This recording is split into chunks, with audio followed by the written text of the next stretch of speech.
Building sanctions against the Russian oligarchs and Roman Abramovich could take months, according to the Times today. Now, as we know, Roman Abramovich announced yesterday that he is selling Chelsea Football Club. He is selling the club after nearly 20 years in charge. And we all know he hasn't himself stated the reasons, but we all know it's to do with the fact that there is a lot of pressure on the UK government to sanction Roman Abramovich and potentially take away his £152 million home in the UK and forced to take away, in one way, shape, or form, his ownership of Chelsea Football Club. But a very interesting article in the Times has emerged, and many Chelsea fans have DM'd me and reached out to me and said, "Oh, Terry, does this mean that Chelsea are not for sale? Could Roman Abramovich keep hold of the football club? What does it all mean?" And it is an interesting read, and I implore people to go and look at it. It's from political editor here, Stephen Swinford, who goes on to say that the billionaires are already moving money out of the country, but it could take months for sanctions to be placed against them. He goes on to say Britain will not be able to sanction Roman Abramovich and other oligarchs for weeks and months because the government has been unable to build a case against them. The Foreign Office and National Crime Agency have been able to prove that there has been reasonable grounds for designating the UK's most prominent oligarchs for sanction because they have struggled to link their finances to the Putin regime. And I think what's very intriguing about this is that legal matters and sanctions do take a long time.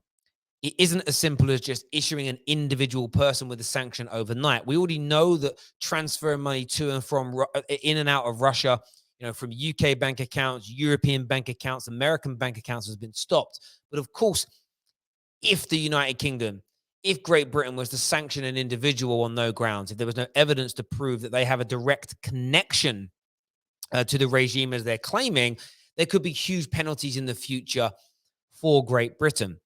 In terms of Roman Abramovich maintaining ownership, it's a very, very difficult one. It's a very, very difficult one indeed to be able to. I'm not suggesting, will he be able to maintain ownership? Maybe. Maybe he could dig his heels in. Maybe he could stand there and say, "Do you know what? I'm going to fight this. Maybe I'm going to maintain the ownership. I believe I've done nothing wrong. I'm going to keep hold of Chelsea. I'm going to keep hold of my home in the UK. I'm going to fight." The problem that you've got is that the UK has vowed to sanction Russia oligarchs. They're pondering a law change to get this done. This is what's very, very key when it comes to these kind of scenarios, is the UK are looking to, this is here from Reuters, as you can see, from some of the leading journalists in this country. The foreign minister, Liz Truss, here on Thursday legally threats they would deter Britain from imposing sanctions on Russian oligarchs amid criticism that the government was taking too long to target individuals. There's growing frustration that this action hasn't taken place as of yet. They are being pushed every single day to ensure these sanctions are in place. They're being pushed every single day to ensure that they're able to financially impact and hopefully, in their eyes, damage these said individuals for their reported connections to the Putin regime. And this is the reason that Roman is selling the club. He may believe in his heart of hearts that he's done nothing wrong. That when all is said and done, when all the investigations are over, that he's completely exonerated. He's done nothing. But we don't know what the UK government are going to do. He doesn't know what the UK government is going to do. Heck, the UK government doesn't know what it's going to do. If laws are changed, if definitions and interpretations of financial laws and crime and criminal laws are changed, suddenly, with the goalpost being moved, Roman could find himself in breach. I had a friend once who went on holiday, and not far away from the airport was a number of residential streets that people would park in. On a regular basis. They would call a taxi to pick them up from where their car is. The taxi fare was about £5, and then they'd be on holiday for 2 weeks, and it was like free parking. Rather than spending 60, 70, 80 pounds to park at the airport or paying 80, 90 pounds to get a taxi from your home and back again, people would park in this residential area. And this was going on for decades. My friend was unlucky, though. And I'll tell you why he was unlucky. He parked up 2 weeks in Ibiza, left his car there, got the taxi, £5.50. It had gone up in price slightly. Got in the taxi. This was old school taxis, by the way. You had to like pick your phone up and ring. No Uber. Gets to the airport, gets to Ibiza, has 2 amazing weeks on holiday. Loves it. Absolutely loves it. Flies back. He's refreshed, tanned, maybe had a little bit too much to drink, but he had a great time. Phones a taxi company, takes him back to the street where his car is, and he turns up to see his car isn't there. It's been stolen. Where's my car? Phones a friend first of all to come and get him. Phones the police to report it. The police do like a trace on the car. Go, no, they find out very quickly it's not been stolen. It's been impounded. What do you mean it's been impounded? Well, can you not see the signs on the street, sir? Residential permit parking only. He parked his car there on the Monday. By I think the Wednesday or Thursday of that same week, the road had become a permit parking street. His car was there, though. The Trewaldens came round and they saw that he didn't have a permit, so they gave him a ticket. They came back the next day, they gave him a ticket. They came back the third day, they impounded his car and they took it away. The rules of engagement had changed in that 2-week period and he was punished for it. This is why Roman Abramovich has to sell Chelsea Football Club. He may think right now he's in the right or hasn't done anything wrong. But if the rules of engagement change, he could lose. Equally, he might have some grace for the next 2 weeks, 2 months, 6 months, 9 months as a case is built.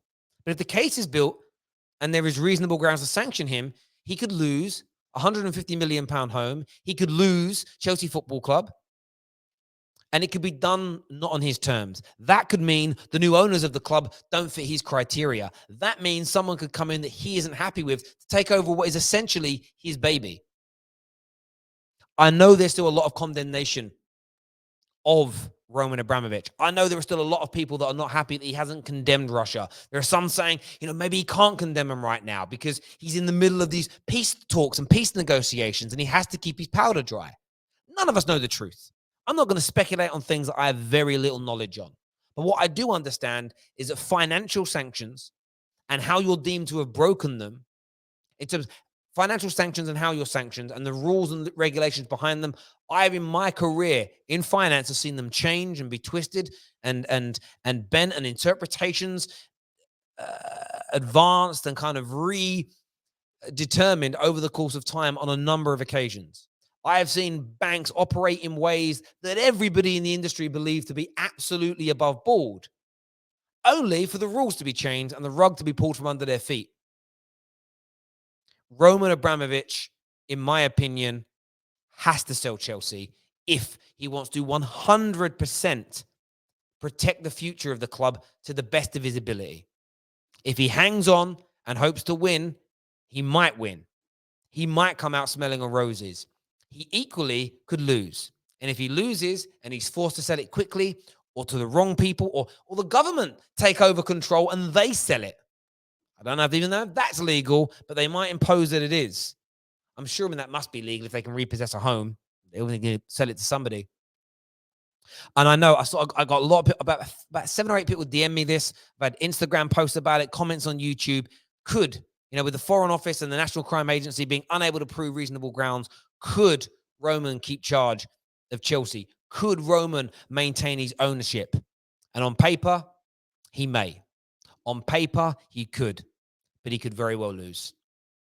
In terms of what's next for Chelsea, I say stay relaxed for now. We have no idea yet who's coming in. We have no idea of how the takeover is going to change.